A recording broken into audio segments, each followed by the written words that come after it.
Okay, perfect. Bonjour à tout le monde. Nous vous remercions de votre présence pour la deuxième série de présentations sur le COVID-19.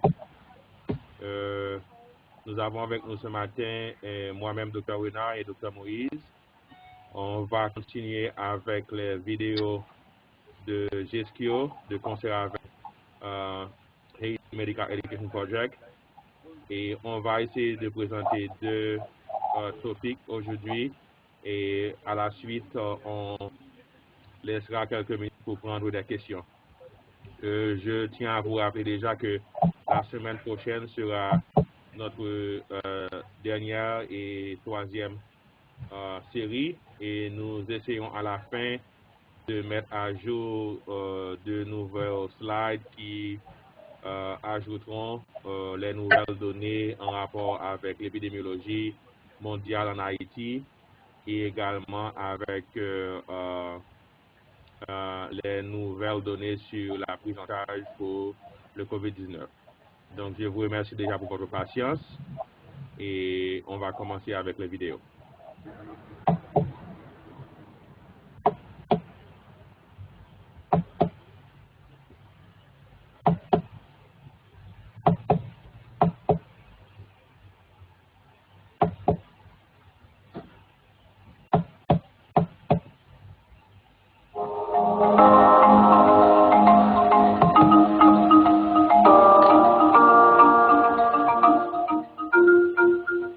Aujourd'hui, nous allons entamer et suivre le module 4 sur les séries de formation sur le COVID-19.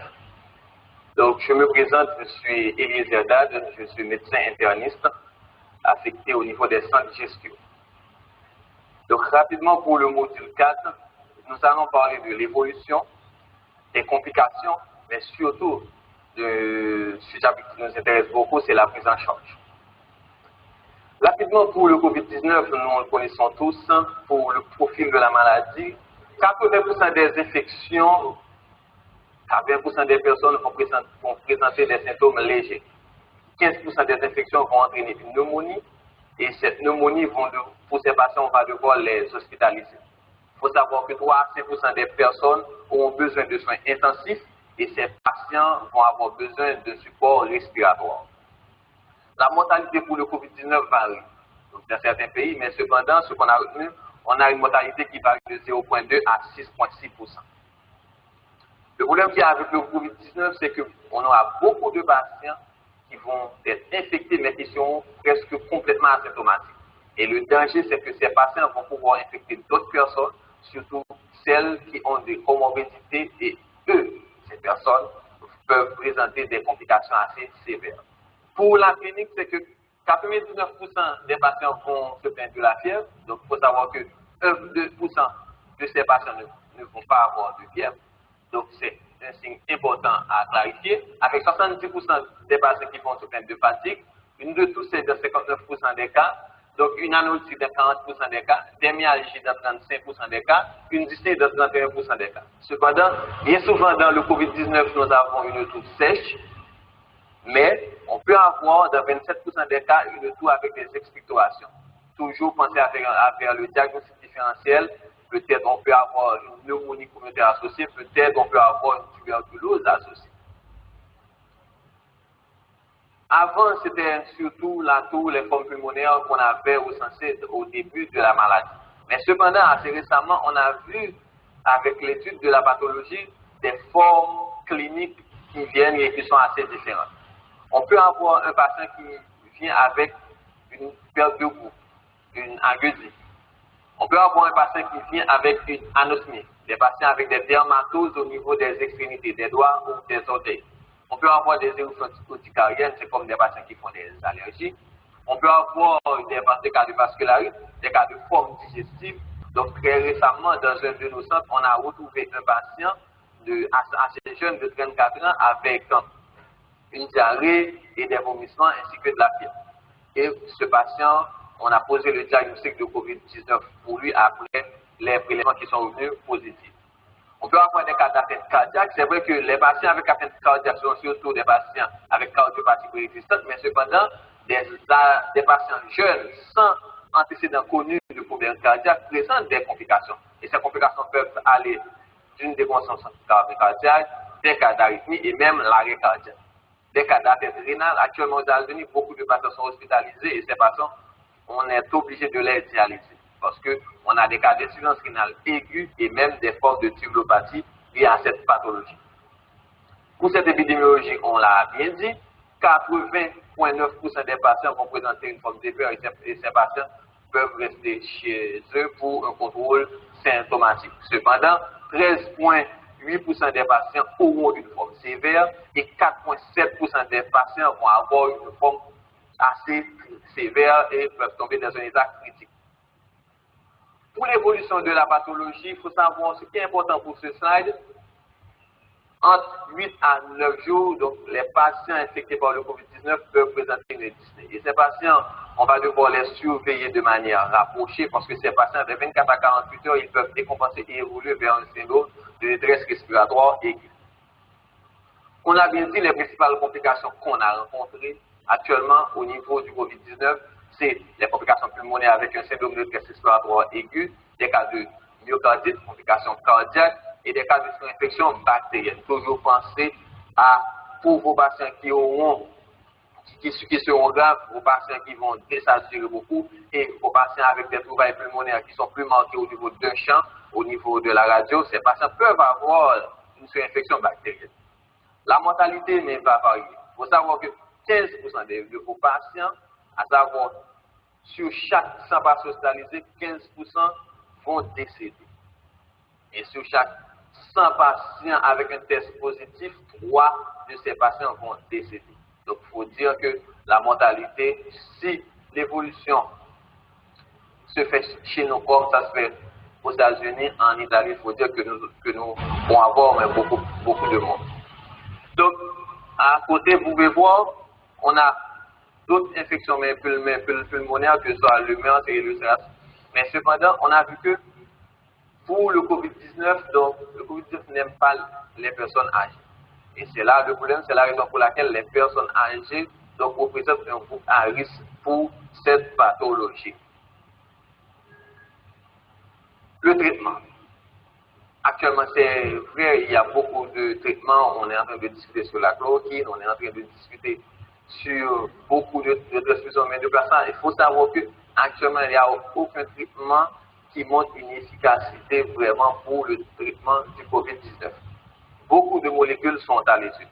Et actuellement, on attend les résultats de cette étude sur ces molécules. Qu'est-ce qu'on fait au niveau national? Au niveau national, on a 2 niveaux de traitement. C'est défini par le ministère. Nous avons le niveau 1 et nous avons le niveau 2. Au niveau 1 et au niveau 2, donc, on va retrouver un plateau technique qui est assez différent. Et c'est la raison pour laquelle vous qui travaillez au niveau de ces services, niveau 1 ou niveau 2, vous devez identifier vos unités pour savoir quand il faut transférer à temps. Donc, c'est la raison même pour laquelle la surveillance continue, la surveillance respiratoire de vos patients va constituer un point important pour planifier le transfert de vos malades. Donc, pour le niveau 1, donc, on peut faire des hospitalisations, mais comme l'a bien dit pour le ministère, l'hydratation, les antibiotiques, c'est surtout symptomatique. Et si le patient va désaturer, donc on aura besoin de donner de l'oxygène. Pour le niveau 2, la différence par rapport au niveau 1, surtout, c'est que pour ce niveau 2, nous aurons un service de soins intensifs où effectivement, pour les patients qui vont évoluer vers un syndrome de détresse respiratoire aiguë, donc pour ces patients, on pourra les intuber et les mettre sur respirateur. Donc le traitement va dépendre de la forme clinique qu'il faut dire. Et là, on vient de dire, si on a un patient avec une forme non compliquée, donc ce sont des patients avec une légère fièvre, de légère incubation, donc ces patients vont pouvoir rester chez eux avec des conseils, que ce soit sur le port de masse, l'isolement à domicile. Certes, on va maintenir le contact avec ces patients pour les éduquer sur l'évolution de symptômes graves et savoir quand ils doivent retourner à l'hôpital. D'autres patients peuvent avoir une pneumonie légère, des atteintes de pneumonie sans vraiment de signes respiratoires. mais c'est surtout les patients avec pneumonie sévère qui ont une atteinte pulmonaire avec désaturation qu'on va devoir hospitaliser en niveau 1 ou en niveau 2. Les patients avec syndrome de détresse respiratoire, donc ces patients auront une hypoxie assez sévère et ces patients, bien souvent, ils auront besoin d'être intubés, donc ces patients seront hospitalisés en niveau 2. Donc, on peut avoir des cas de surinfection, on a bien dit, des cas de sepsis avec foyer, infection que soit documenté ou suspect, ou des patients qui peuvent évoluer vers le choc septique, c'est-à-dire des patients pour lesquels on va les hydrater et on ne va pas pouvoir maintenir une tension artérielle moyenne supérieure à 65% sans vasopresseur et ces patients, on va devoir les transférer. Donc, sur cette étude qui a été réalisée en Chine, ils ont essayé de définir les critères de gravité pour un patient. Il faut bien les connaître parce que ces patients, donc on va devoir les transférer bien rapidement parce que rapidement, ces patients peuvent décompenser. Donc, c'est d'abord l'hypoxie. Donc, si on a un patient qui présente une saturation nucléaire inférieure à 93%, donc si on a un patient avec fréquence respiratoire supérieure à 30, et si vous réalisez une radiographie et que vous voyez que plus de 50% du parenchyme pulmonaire est impliqué, c'est-à-dire qu'on a des trouvailles pulmonaires de plus de 50% de la radiographie, il faut penser à transférer un tel patient. Donc, sur ce slide, ce que vous pouvez voir, donc, ils ont essayé de classifier l'évolution de la pathologie en fonction des stades. Donc, Louis Pasteur, il a bien dit à propos de Claude Bernard, ce n'est pas le microbe, mais c'est le terrain. Donc, le problème avec le COVID-19, et surtout pour les gens qui ont beaucoup de comorbidités, on va voir, c'est la réponse inflammatoire systémique qui va définir toute la gravité de la pathologie. C'est la raison pour laquelle, pour les gens qui vont évoluer vers une forme légère, donc ils vont rester en stade 1, donc c'est surtout lié à l'infection virale, l'organisme va réagir, donc on aura cette forme qui est assez légère. Donc ils ont classé la forme modérée stade 2 en stade 2 à stade 2B, la différence est avec l'hypoxie. Donc si vous n'avez pas d'hypoxie, vous êtes en stade 2A, stade 2B si vous avez l'hypoxie. Et là, vous voyez, on a une atteinte pulmonaire qui est surtout liée à la réponse inflammatoire. Et les patients qui vont développer une forme sévère au stade 3, donc à ce moment, vous aurez, ce sont des patients qui vont présenter ce qu'on appelle l'orage cytokinique avec beaucoup de signes inflammatoires et cette réponse inflammatoire systémique va définir toute la gravité de la pathologie. Donc, et vous le voyez bien, si vous regardez, donc les patients avec stade 1, on aura une fièvre, une toux, on peut avoir la diarrhée, mais les patients avec stade 2, c'est surtout les patients dyspnéiques avec hypoxie, et les patients stade 3, ils vont présenter avec syndrome de respiratoire, aigu ou un sepsis ou un choc septique et même une défaillance cardiovasculaire. Qu'est-ce qu'on va faire pour les patients? Donc, Dr. Pablo l'a bien dit lors de son interview. Donc, pour le moment, le seul traitement qui prend son efficacité, c'est l'oxygène. Donc, vous donnez l'oxygène. N'hésitez pas à donner de l'oxygène pour vos patients qui seront hypoxiques. Donc, pour l'oxygène, il faut avoir du matériel, on va le voir plus loin, et cependant, il faut avoir dans vos gestes, il faut prendre des précautions pour le contrôle des infections. Le matériel qu'on va utiliser, on peut voir ici des bonbonnes de gaz, mais cependant, en fonction de la quantité d'oxygène que vous voulez donner, il y a un matériel qui est adapté pour. Ainsi, si vous voulez donner 1 à 5 litres d'oxygène par minute pour vos patients, donc vous allez devoir utiliser un canule nasal. Maintenant, si vous voulez donner beaucoup plus d'oxygène, c'est-à-dire que pour les patients qui sont très hypoxiques, vous donnez 5 litres, ça ne marche pas. Pour les patients à 6 litres jusqu'à 10 litres, il faut utiliser un autre matériel, à savoir masse faciale simple. Maintenant, si vous voulez augmenter et donner 10 à 15 litres, maintenant, on va devoir passer à masse faciale à venir de réservoir. Ce qui est important pour le masse faciale avec réservoir, il faut remplir le réservoir bien avant de mettre le masque sur le visage du patient. Il faut titrer l'oxygène. Donc, si vous recevez un patient avec saturation supérieure à 98%, fréquence respiratoire inférieure à 24, donc qui n'est pas dyspnique, on peut l'observer. Donc, généralement, ce sont des patients qui sont transférés chez eux. Donc, on va devoir maintenir le contact avec ces patients, les éduquer sur les formes d'aggravation. Et si ces symptômes arrivent, donc ces patients doivent savoir qu'ils doivent retourner à l'hôpital. Pour les patients qui vont présenter une saturation entre 97 et 92%, donc ces patients, on peut commencer par canule nasale. Maintenant, plus que ça s'aggrave, donc pour les patients avec entre 92 et 90, il faut penser à utiliser masse faciale simple. Donc si c'est entre 90 à 80 et même plus bas, on va devoir utiliser masse faciale avec réservoir. Donc, il faut titrer l'oxygène, mais vous devez avoir des objectifs. Donc, généralement, pour les adultes, l'objectif, c'est qu'il faut fixer un objectif de saturation supérieure à 90%. Pour les femmes enceintes, donc, ce sera entre 92 et 95%. Cependant, surtout pour les enfants, les patients qui ont une défaillance haute que respiratoire, c'est-à-dire qui en dehors de son problème respiratoire lié au COVID-19, d'autres problèmes comme une anémie, un problème cardiaque, il faut viser une saturation plus élevée. Donc, c'est la raison pour laquelle donc, un objectif supérieur à 94%, c'est conseillé.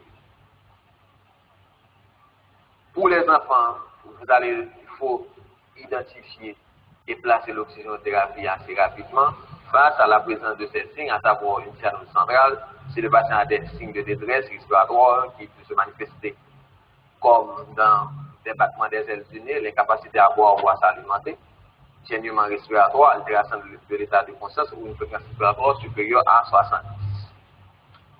Donc, on peut ne passer directement à masse faciale avec réservoir face à la gravité de patient. Si on a un patient qui désature sévèrement avec hypoxie sévère inférieure à 90, donc là, on va devoir utiliser de grandes quantités d'oxygène d'abord. Donc, il est conseillé pour les patients qui vont devoir recevoir du liquide. Donc, c'est surtout pour les patients qui ont une hypovolémie. Nous savons qu'avec la fièvre, avec l'état respiratoire, avec la dyspnée, ces patients peuvent se déshydrater. Privilégier la réhydratation orale, mais cependant, pour les autres patients où la réhydratation orale est impossible, on peut utiliser la voie veineuse, mais cependant, ne pas donner beaucoup trop de liquide parce qu'on sait, donner beaucoup trop de liquide, ça peut aggraver l'état respiratoire du patient. Donc, des antibiotiques, on peut utiliser des antibiotiques, même dans les formes de traitement conventionnel pour le COVID-19, on utilise un antibiotique, donc qui est l'acéthromycine, mais cependant, il faut surveiller le patient pour savoir quand initier une antibiothérapie. L'antibiothérapie, donc c'est surtout initié pour les patients qui vont présenter une surinfection bactérienne. Mais cependant, si vous avez une forme grave de la maladie, toujours pensez à initier une antibiothérapie. Si vous avez des patients avec hypoxie sévère, pensez à l'initier. Si vous avez un patient avec des expectorations qui sont purulentes, pensez à initier cette antibiothérapie. Ou si vous avez des trouvailles pulmonaires qui sont plus marquées au niveau d'un champ. Donc là, vous avez une suspicion d'une autre infection que le COVID-19. Parce que le COVID-19, vous avez des trouvailles qui sont marquées au niveau des deux poumons. Mais là, il faut penser à initier dans une situation différente. Pour vos patients, donc, vous auriez à faire des contrôles assez réguliers, des contrôles subséquents, pour savoir quand il faut transférer et comment il faut titrer l'oxygène. Donc, un patient peut venir donc, sur ses deux pieds sans désaturation, mais dans 24 à 48 heures, ce patient peut évoluer vers un syndrome de détresse respiratoire. Raison pour laquelle donc, une surveillance continue des patients est importante. Donc, vous reconnaître quand le et adapter l'antibiothérapie c'est très important.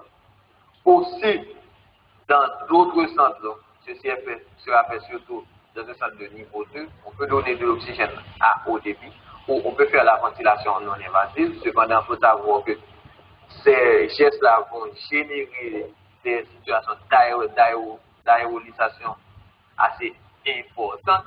Donc, c'est la raison pour laquelle c'est conseillé de le faire dans un endroit bien adapté. Mais cependant, si vous avez un matériel à adapter, on peut diminuer cette situation. Dans un centre de niveau 2, avant de placer le patient sur respirateur, on va devoir l'intuber. Donc, cette intubation sera réalisée par un personnel formé pour ce geste. On l'a bien dit, beaucoup de médicaments sont à l'étude actuellement pour le traitement du COVID-19. Nous avons un analogue nucléotide qui est le Remdesivir. Donc, c'est un médicament qui a été utilisé pour le traitement de l'Ebola, utilisé dans le traitement du MERS, du SARS. Et actuellement, on voit donc que ce médicament a une activité sur le traitement de cette maladie. C'est utilisé actuellement, le lopinavir boosté par ritonavir, c'est en train d'être testé toujours dans des cas d'études.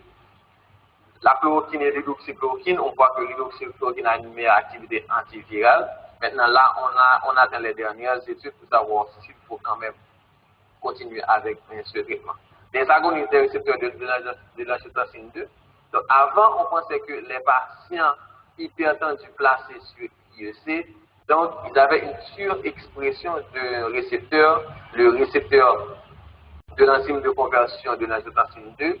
Donc, on disait qu'il ne faut pas donner ce médicament. Actuellement, on est en train de revenir sur cette contre-indication parce qu'on voit que si le patient a une indication formelle pour ce médicament, on peut l'utiliser. Le losartan, actuellement, c'est à l'étude pour voir si on n'a pas un certain bénéfice dans le traitement du COVID-19. Les patients qui avaient le COVID-19, qui sont traités, déclarés guéris, maintenant, on est en train d'utiliser leur plasma pour faire des transfusions pour les patients surtout graves dans les cas d'études. Et là, ça montre des effets assez intéressants. Et là, on attend aussi les derniers résultats. Donc, d'autres études, que ce soit l'immunoglobuline intraveineuse, la thérapie par cellules souches, maintenant, c'est utilisé pour le traitement. Prise en charge des patients hospitalisés. Donc, tous ces patients hospitalisés qui vont développer un sepsis pour prendre en charge ce sepsis, l'identifier à temps, initier une antibiothérapie adaptée en fonction du foyer. Donc, généralement, ce sera une antibiothérapie probabiliste qu'on va utiliser en attendant de pouvoir faire que ce soit l'étude des germes ou l'antibiogramme. Le choc septique. Donc, dans un centre de niveau 2, peut-être qu'on va devoir gérer un choc septique, mais cependant, ce sera surtout pour stabiliser en attendant le transfert vers un centre de niveau 2. Donc, sur cette diapositive, donc, on veut surtout montrer les traitements. On pense que le Remdesivir, chloroquine, hydroxychloroquine et le traitement par plasma donc, peut aider pour les 3 stades. Aussi, si un patient a une immunosuppression, donc contrôler la comorbidité. On a bien dit, on veut dire, les patients qui vont développer des formes graves, ce sont les patients âgés, ce sont les patients hypertendus, ce sont les patients diabétiques, ce sont les patients qui ont des pathologies pulmonaires chroniques qui ne sont pas contrôlées, bien sûr. Le patient avec asthmatique dont l'asthme n'est pas contrôlé, le patient qui est obèse. On a évoqué aussi les patients qui sont VIH positifs, mais avec un CD4 inférieur à 200. Donc, on a vu dans les études, ils ont des atteintes pulmonaires assez fréquentes. Donc, on pense que ces patients peuvent développer plus facilement des formes sévères. C'est la raison pour laquelle ces groupes de patients, il faut les identifier et contrôler leur comorbidité. Parce que bien souvent, c'est la comorbidité de la patiente qui va favoriser l'évolution vers une forme sévère. Donc, maintenant, pour les patients qui sont hospitalisés, pour ces patients hospitalisés, on prenait beaucoup de précautions pour éviter la contamination. Maintenant, quand il faut penser à faire l'arrêt des précautions des transmissions. Donc, si vous avez un patient hospitalisé qui présente une apirésie sans médicaments, sans paracétamol, avec une amélioration des symptômes, qui était hypoxique, qui s'améliore, qui était maintenant sans oxygène, qui avait une toux maintenant qui n'a plus de toux, et ces patients ont fait un prélèvement pour eux. Donc, on va réaliser 2 prélèvements à 24 heures d'intervalle. Si ces prélèvements reviennent négatifs, maintenant, ces patients, on peut considérer que c'est guéri, donc il n'y a aucune précaution sur base de la prescription à prendre par rapport à ce patient. Dans un pays, surtout chez nous en Haïti, où nous n'avons pas beaucoup de tests disponibles, donc il faut savoir que même après la disparition de la symptomatologie, donc le virus peut persister entre 20 à 30 jours au niveau des voies respiratoires. Ce patient peut continuer à infecter d'autres personnes. On va devoir essayer de continuer l'isolement de ce patient, probablement à domicile, pour éviter des cas de contamination. Donc peut-être après un mois, on peut espérer que ce patient n'a plus de virus dans ses voies respiratoires. Donc je vous remercie pour votre participation, pour avoir suivi ce module. Donc nous reviendrons pour d'autres modules sur l'éducation du COVID-19.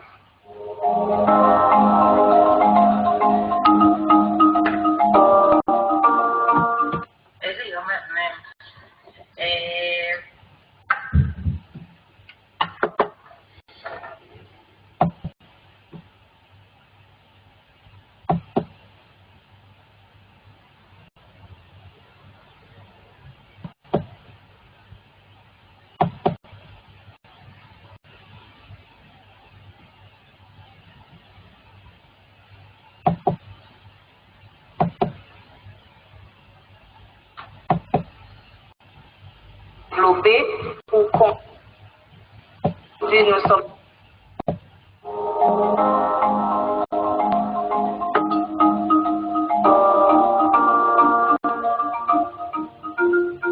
aujourd'hui nous sommes là pour vous présenter le module 6 dans le cadre d'une série de formations développées pour combattre la nouvelle pandémie en Haïti.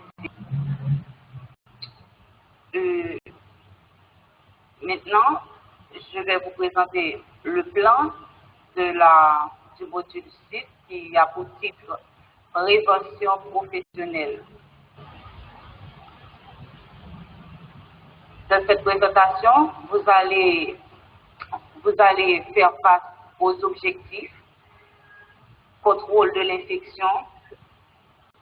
Vous allez pouvoir vous rendre compte de l'importance du contrôle de l'infection, des précautions standards qu'on va définir, les précautions additionnelles. Vous allez voir ce que c'est les précautions additionnelles et vous allez visualiser les techniques de l'EPI. Ensuite, les conduites à tenir dans l'utilisation des EPI, le rôle de chaque type de masque. Comme vous savez, il y a plusieurs types de masques. Démonstration de vidéos de masques chirurgicales et FFP2 de type. Ensuite, il y aura les gestes barrières universelles. On va passer dessus. L'importance de l'hygiène des mains. Ensuite, on va conclure avec de différents conseils. Les objectifs de cette présentation, c'est de protéger le personnel et son entourage, réduire la transmission des infections nosocomiales, connaître les 5 moments clés où l'on doit se laver les mains, plus spécifiquement en milieu hospitalier, savoir comment et quand utiliser les EPI. Le contrôle de l'infection, c'est de mettre, pour contrôler l'infection, de chaque institution, on doit mettre en place une équipe de prévention et de contrôle des infections, plus spécifiquement le COVID-19. On doit attribuer des titres et des responsabilités spécifiques à chaque membre. Ensuite, on doit mener des séances de formation pour chaque personne, pour chaque personne, incluant leur rôle et leurs responsabilités. On doit planifier au moins des réunions hebdomadaires pour fournir des mises à jour de la situation, apporter des ajustements et coordonner des messages publics. On continue et pour le contrôle de l'infection, on va établir une ligne claire de communication et reporter au sein de l'équipe. Établir une ligne de communication claire entre le reste des travailleurs de la santé et l'établissement et les membres appropriés de l'équipe en fonction. C'est-à-dire, il y aura un niveau de communication pour chaque personne en fonction de leur niveau. La communication doit être claire. L'importance du contrôle de l'infection, étant donné que nous, le personnel de santé, nous sommes les premiers touchés par quel que soit le type d'infection, quelle que soit l'épidémie. C'est la raison pour laquelle que le contrôle de l'infection est important. Dans une épidémie virale, on va avoir respiratoire, une grande proportion peut être acquise en milieu hospitalier. Vous pouvez voir sur 136 cas de COVID-19 en Chine, 43% ont contracté une infection en milieu hospitalier. Donc, il est important de contrôler l'infection. Les patients d'autres causes ou ayant des problèmes de santé sous-jacents sont plus à risque d'infection ou de complications graves de l'infection par le SARS-CoV-2. Le personnel de santé est des travailleurs de première ligne. Leur protection doit être prioritaire pour maintenir les soins médicaux disponibles. Pour les précautions standards, nous allons définir les précautions standards. C'est un ensemble de pratiques de contrôle des infections que le personnel de soins de santé utilise pour réduire la transmission de micro-organismes dans les milieux de soins de santé. Elle protège le personnel de santé et les patients. Et elle protège aussi, on peut dire aussi qu'elle protège tous les patients pour n'importe quel type de diagnostic. Maintenant, on va voir les précautions standards. Les précautions standards sont l'hygiène des mains, port de gants médicaux et de blouses, nettoyage et désinfection des matériels, utilisation de boîtes de biosécurité.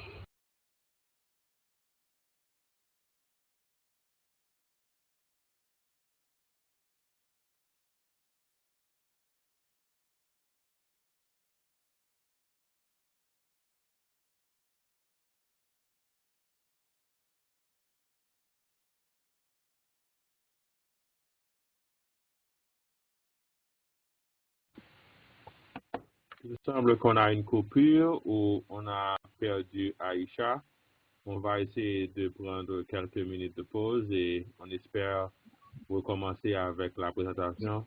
Super. Je vais envoyer un message à Gali pour voir ce qui se passe. Ok, Guy qui... ok. Oui.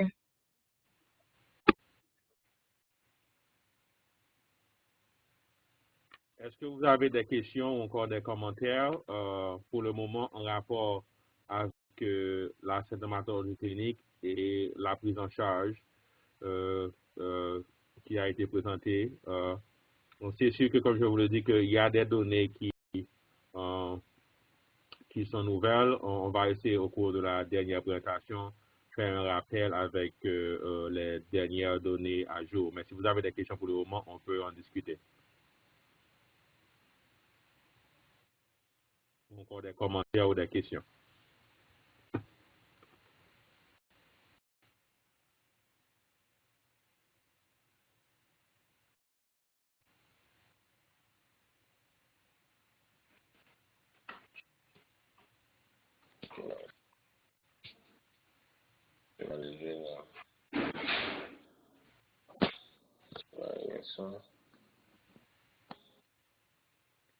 L'une des questions que j'ai, est-ce que vous-même, dans vos différents centres, est-ce que vous avez fait face avec, déjà avec un patient qui a la suspicion ou encore qui est confirmé avec le COVID-19?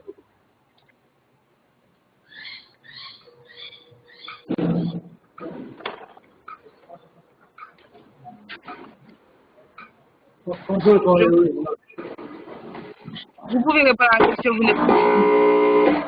Est-ce que vous avez déjà fait face à, est-ce que vous avez des patients que vous avez déjà sur votre prise en charge qui a une suspicion ou encore qui a été déjà confirmé avec le COVID-19?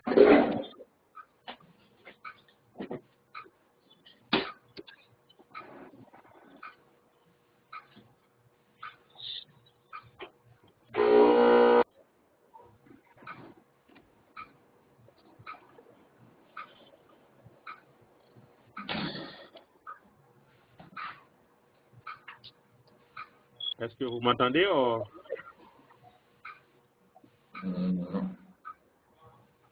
On n'a pas eu encore de cas confirmés, mais probablement suspecté, sans communication.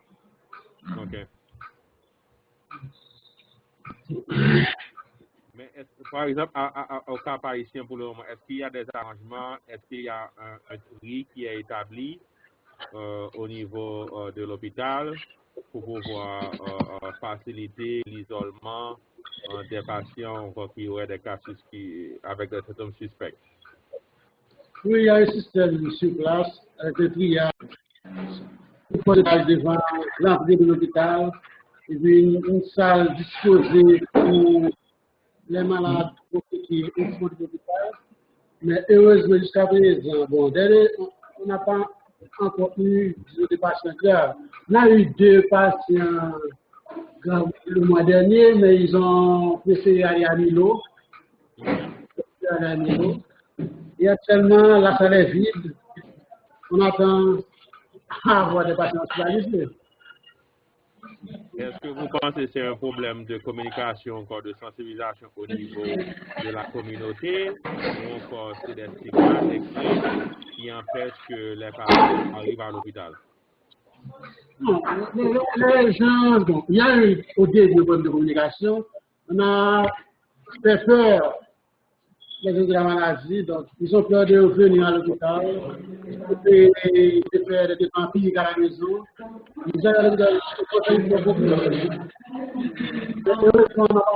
beaucoup de complications, je pourrais dire. Maintenant, pour les autres cas en général, dans tous les autres services, est-ce que vous remarquez qu'il y a une diminution de nombre de patients qui se présentent avec d'autres pathologies courantes, ou encore est-ce que le COVID, de quelque part, affecte de façon indirecte les autres cas qui devraient venir à l'hôpital? On a eu beaucoup de suspects, disons, février, mars et début avril.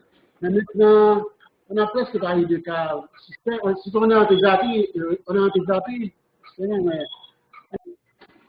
ça a diminué dans le nord, je pense. Okay. Donc, pour le moment, vous pensez que quelle est l'institution dans le nord qui a probablement une capacité ou encore à des cas confirmés? Est-ce que c'est Milo? Est-ce que c'est Apillon? Ou encore cela va dépendre de la proximité des gens par rapport au centre de référence? Dans le nord, les gens préfèrent aller à Milo, dans le nord. OK. Mais il y a 3 centres disposés pour les patients Covid. Il y a Milo, Hôpital Coton-Baptiste, HPDH, quartier Morin, et puis il y a l'hôpital Destinée. Mais les gens préfèrent aller à Milo. Est-ce qu'il y a des cas confirmés à Milo? Oui, il y a eu des cas confirmés. Pas beaucoup, mais il y a eu des cas confirmés. Il y a eu 4 cas confirmés à l'hôpital Destinée. 2 sont partis à Milo. Malheureusement, les 2 sont décédés, malheureusement. La semaine dernière, on a eu 2 cas ici, mais ils sont déjà partis.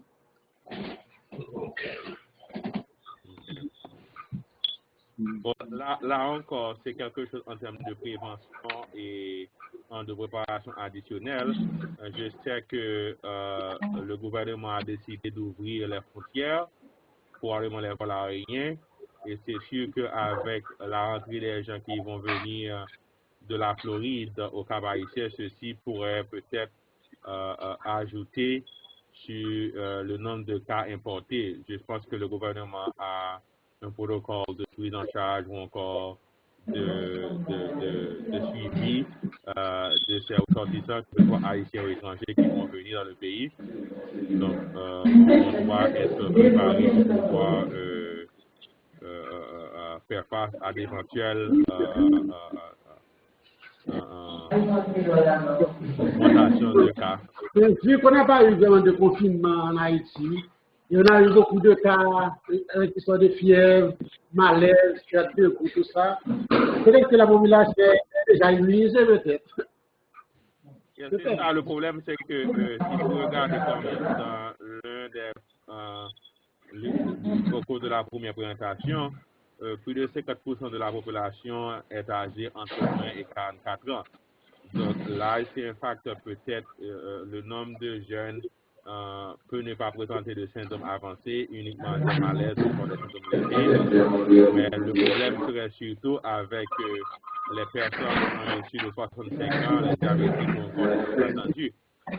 Mais dans tous les pays, il y aura quand même une proportion de jeunes qui ont un trouble chronique qui également peuvent être affectés par la maladie. Tant que la population est immunisée, on n'a pas d'éléments, peut-être que pour d'autres facteurs que nous ne connaissons pas, et ils ont un risque moins élevé d'avoir une forme avancée. Mais c'est possible. On a considéré d'avoir une population jeune. Bon, je ne sais pas de preuves. Peut-être qu'on a eu, disons, la COVID-19 déjà avant la déclaration de la maladie en France. J'ai pu remarquer qu'on a eu beaucoup plus de cas de fièvre, céphalée intense, au mois de février, début mars, avant même que les personnes qui déclaraient présents la maladie. Peut-être que la maladie était déjà là. Il y a d'autres virus, SARS, et pour le moment, on n'a pas encore d'autres études sérologiques qui pourraient confirmer s'il y a une possibilité d'immunité croisée avec d'autres pathologies, mais je ne pense pas que nous serions dans une situation unique en Haïti. Nous avons eu d'autres cas d'épidémie, le chikungunya ou encore d'autres pathologies fébriles de la Caraïbe, mais je ne pense pas que ce serait une situation tout à fait unique où on pourrait dire que pour une raison ou une autre, on serait épargné. Il y a beaucoup d'hypothèses, mais on doit être prudent et c'est une pathologie nouvelle et les données changent au jour le jour. Pour le moment, on est sur nos gardes, mais pour moi, il y a plus de peur que de mal. Peut-être toi ici, je ne sais pas ce qu'on a comme facteur qui nous a favorisé, mais depuis mars jusqu'à maintenant, on a également confirmé. Et ce sera même dans les cas, dans une situation normale, si vous n'avez pas de test ou encore n'aura pas de statistiques fiables, on va surtout pencher sur une approche syndromique. Si les gens ne se présentent pas à l'hôpital et ils restent à la maison, donc ce serait très difficile d'avoir une estimation réelle de l'évolution de la maladie. Oui, Docteur Saint-Fleur. oui. Docteur Saint-Fleur. Oui, Moïse, ça va? Oui. Au cas dans votre clinique, est-ce qu'il y a une augmentation des cas de fièvre chez les enfants ou de symptômes de syndrome viral? Je veux dire, on a eu, j'ai personnellement eu beaucoup plus de cas février, mars, début avril. Après, le nombre de cas d'enfants qui a peut-être chuté. Est-ce qu'il peut faire utile pour prendre des médicaments, des infusions, je ne sais pas, mais le nombre de cas de fièvre a peut-être chuté. Ils sont à l'hôpital en privé. Et cette observation est valable pour les adultes que pour les enfants? Malheureusement, je ne travaille pas avec les adultes, malheureusement. Les adultes.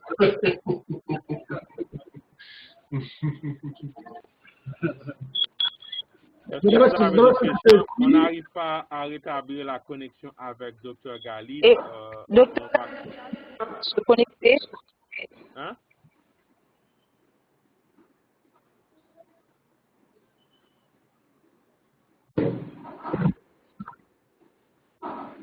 Aïcha?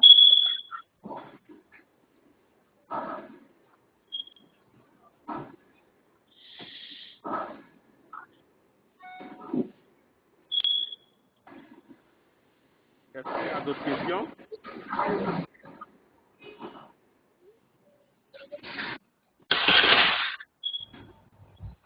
Carly vient de se reconnecter. Okay, I got reconnected. I apologize. My Wi-Fi stopped. Should I restart the sharing? You were going to show the other part, no?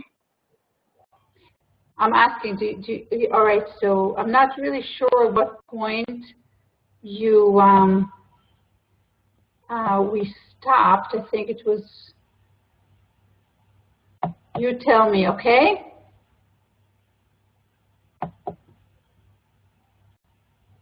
I can hear you, Kra.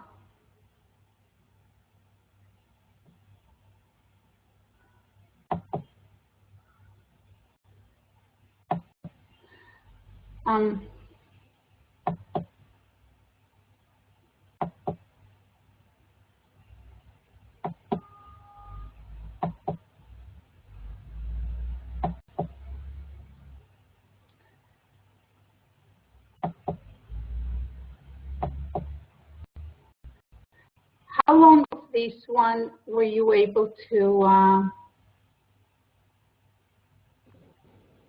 see?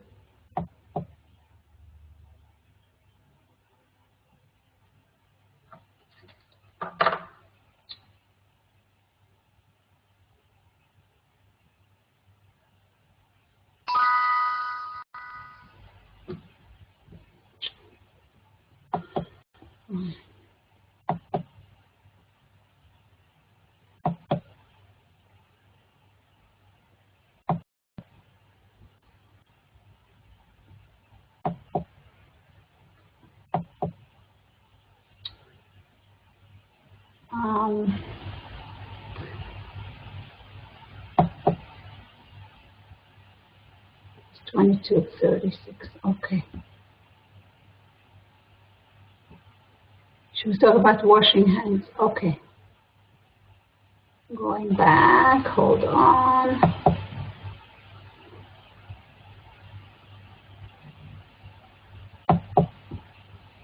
Dès qu'on finit de retirer les gants et la blouse ou la sous-blouse, on doit les mettre déposer directement, bien pliés, bien des mains est toujours là. L'hygiène des mains est incontournable durant tout le processus. Ça c'est la première étape. Deuxième étape, pour mettre, ça c'est l'étape où, ce sont les étapes où l'on va mettre les équipements de protection individuelle. La deuxième étape, c'est mettre les sous-blouses, parce qu'à l'hôpital ou en milieu hospitalier, et on doit avoir une blouse, mais là, dans le cas du COVID-19, on doit mettre, à part la blouse ordinaire qu'on porte en milieu hospitalier, on doit mettre une sous-blouse dessus, ou du moins, ça veut dire qu'on doit rajouter une autre blouse. L'étape 3, c'est mettre un masque médical et des lunettes de sécurité. Quatrième étape, on met des gants.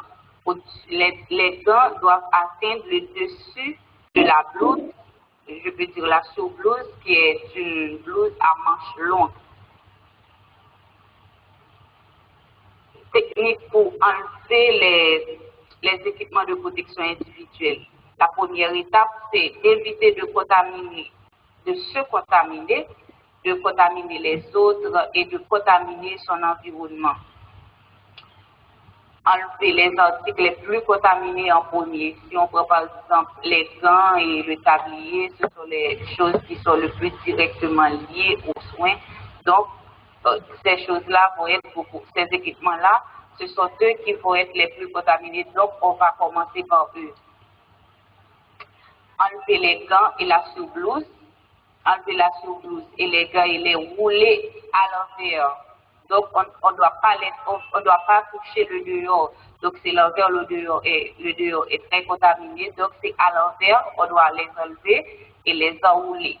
Par exemple, on dit à l'envers, quand on n'a pas de gants, mais si on a un gant, on peut enlever avec le gant, On peut prendre ça de l'extérieur. Ensuite, le gant, on va enlever à partir de l'enfer et on prend le tout ensemble.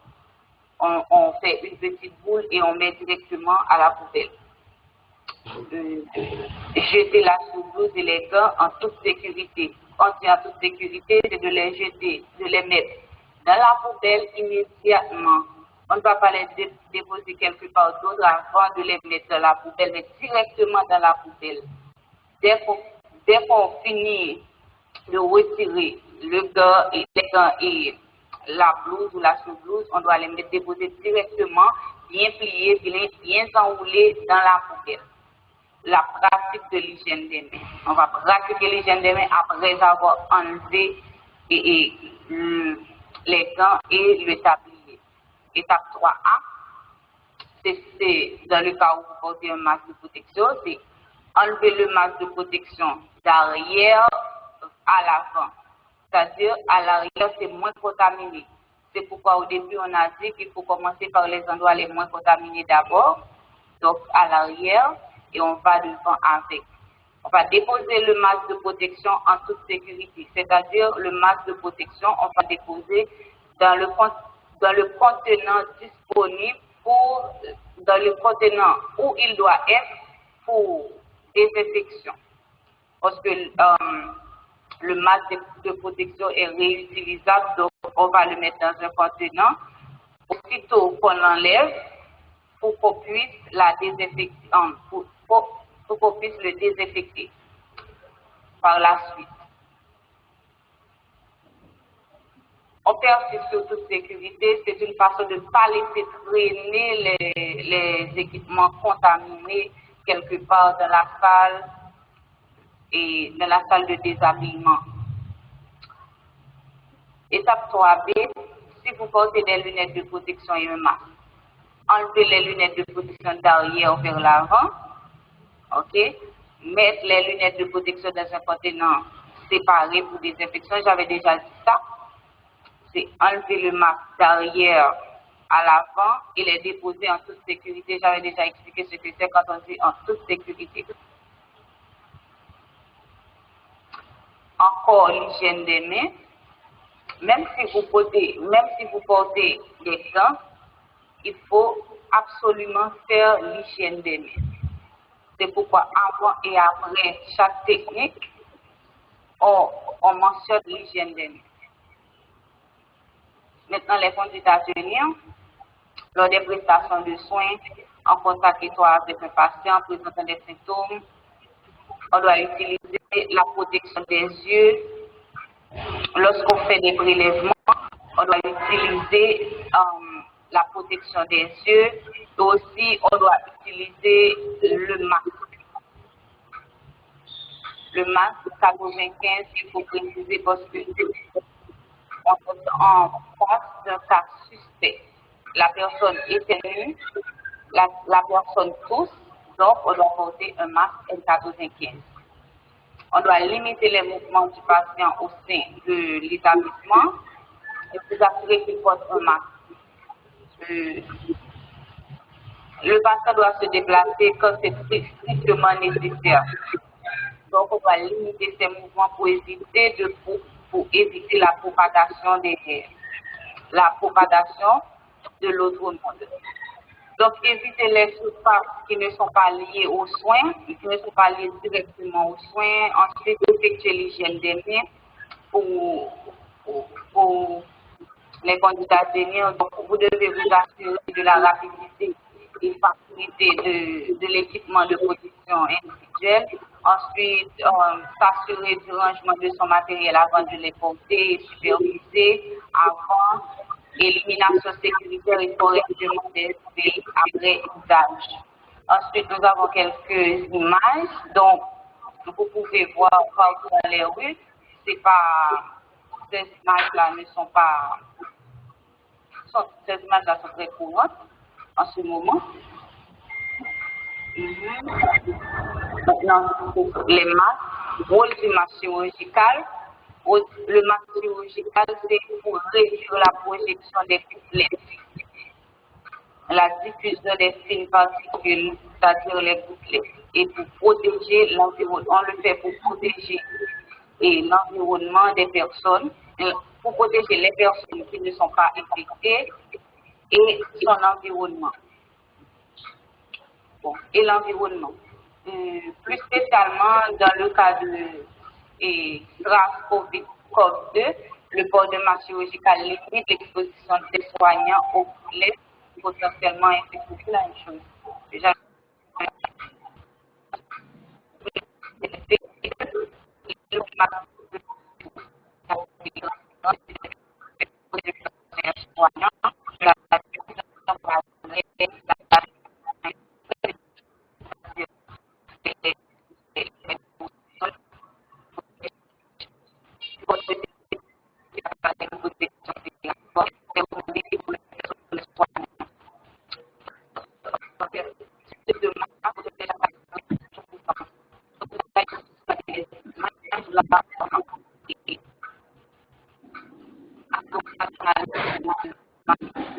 le masque chirurgical et à gauche on a le masque FFPE. Ensuite, là c'est une démonstration de masque, les démonstrations de masque, démonstration de masque chirurgical et masque de type FFPE. Les gestes barrières universelles, vous savez déjà, c'est l'hygiène des mains, port de masque et blouse, distanciation sociale, désinfection des surfaces. Ensuite, vous savez, en ce moment, cette histoire de bisous, d'accolade, ces choses-là n'existent plus. Bon, durant cette période, évitez de toucher les yeux, le nez, la bouche, tousser dans vos coudes ou dans un mouchoir jetable. Évitez les foules. Là, ce sont les barrières universelles, les gestes de barrière universelle. Dans le monde, vous allez entendre, vous allez devoir respecter ces gestes-là pour prévenir l'infection au SARS-CoV-2. Maintenant, l'importance de l'hygiène des mains, vous avez vu tout au long de la présentation, l'hygiène des mains était toujours là durant le port et durant le déshabillement, l'habillement et le déshabillement. Et vous avez vu qu'après la chaque technique, l'hygiène des mains était là. Et donc, son importance. Elle est au cœur des précautions standards. Vous savez, à l'intérieur des précautions standards, il y a les précautions additionnelles. Donc, l'hygiène des mains est centrale par rapport à ces précautions. Elle est la mesure la plus efficace de contrôle. Là, maintenant, ce sont les indications de l'hygiène des mains en milieu hospitalier. On procède à l'hygiène des mains avant le contact avec le patient, avant le geste aseptique, après le risque d'exposition à un liquide biologique, après le contact avec le patient et après le contact avec l'environnement du patient. Là, ce sont des images démontrant le lavage des mains avec de l'eau et du savon. Ici, c'est avec la friction hydroalcoolique. Bon, comme conclusion, ce sont des petits déjà que je dois reprendre pour vous, c'est d'utiliser de façon appropriée l'équipement de protection individuelle. Comme vous savez, un peu partout maintenant, c'est le monde qui fait face à cette pandémie, donc chacun a sa responsabilité. Ensuite, c'est réduire le besoin d'économiser l'approvisionnement, limiter l'accès des patients Covid au personnel de santé essentiel, réduire au minimum le nombre de personnel et combiner les activités pour réduire l'entrée dans la zone du patient. Les barbes ne sont pas recommandées car elles laissent passer les aérosols. Les masques M95 doivent être hermétiquement fermés, mais avec les barbes, les masques M95 n'auront pas la même efficacité parce que les barbes ont tendance à laisser passer les particules très fines. Ensuite, vous devez utiliser la technologie pour prendre contact avec les patients pour évaluer leur cas possible de test, utiliser des barrières physiques pour réduire l'exposition et l'utilisation de portes, de combinaisons et de tabliers ne sont pas nécessaires. Lors des soins de routine, vous avez des chances dans l'hygiène des mains qui est très prisée. Ensuite, les visites ne sont pas autorisées. Donc, cette question de visiter le malade à l'hôpital n'existe pas dans le cas de COVID-19. Recouvrir les cheveux à l'aide d'un bonnet médical, car les fils des cheveux, ça peut retenir les particules très fines dont on ne va même pas se rendre compte. Donc, précaution et de. Je vais vous laisser visualiser 2 vidéos sur l'habillement et le déshabillement. Donc, merci de votre écoute.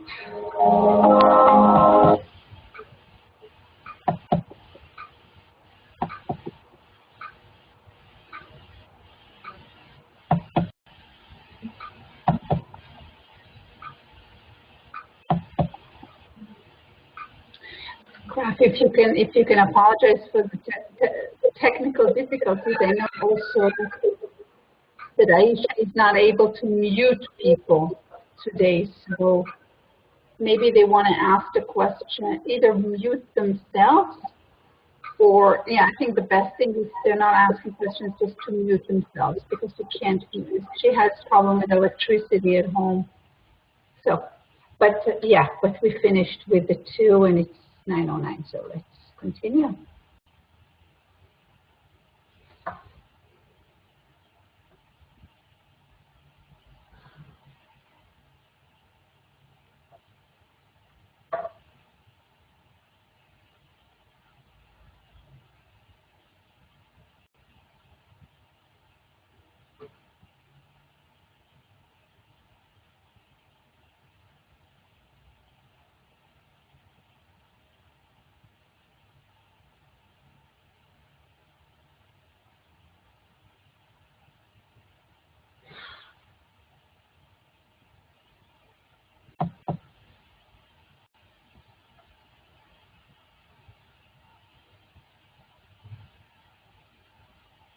I think somebody is raising their hand.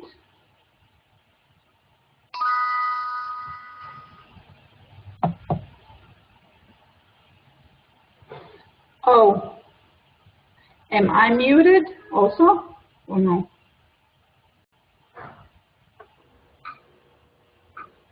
Okay, so I guess so the problem is that Aisha mute everybody for the streaming of the modules.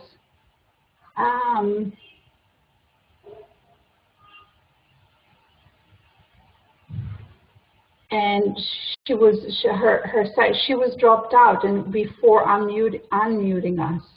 I think this is the problem. I don't know what to do.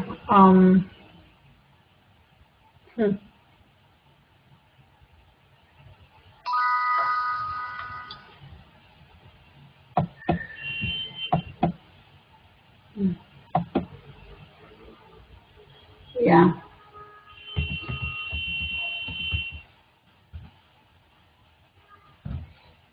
So again, the problem is we were muted by Aisha, who is the administrator, and she's in Port-au-Prince, and she lost electricity. Her call was dropped before she unmuted us. So, except me, because I was sharing the video. And I'm completely useless because I don't speak French. So, one of the things that we can do is just write down all the questions, and we'll make sure to address every single one of them, even in the beginning of next session. So whoever is having Dr. Asonik, Dr. Valerie Voltaire, everybody just write your questions. We'll take them and we'll answer next week. Does that sound okay, Kraft? Just nod your hand.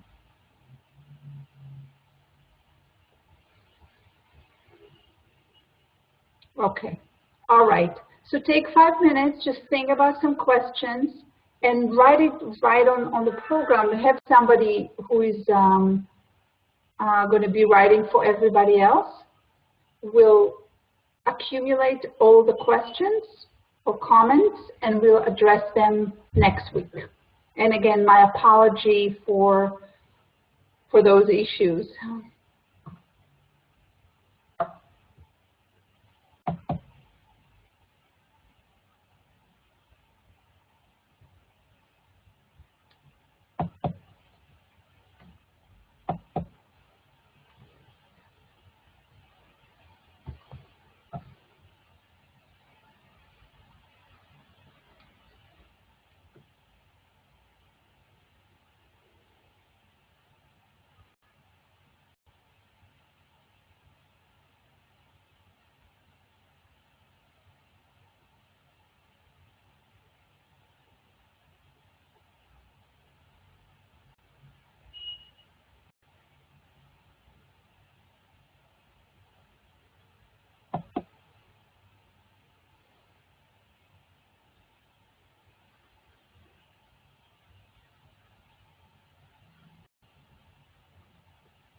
Kraft, may I,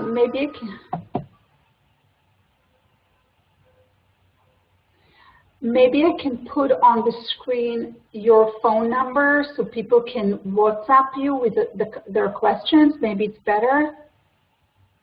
Okay, just write it on the chat for them while I'm writing your phone number on a slide. Okay?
Okay, merci Ramon.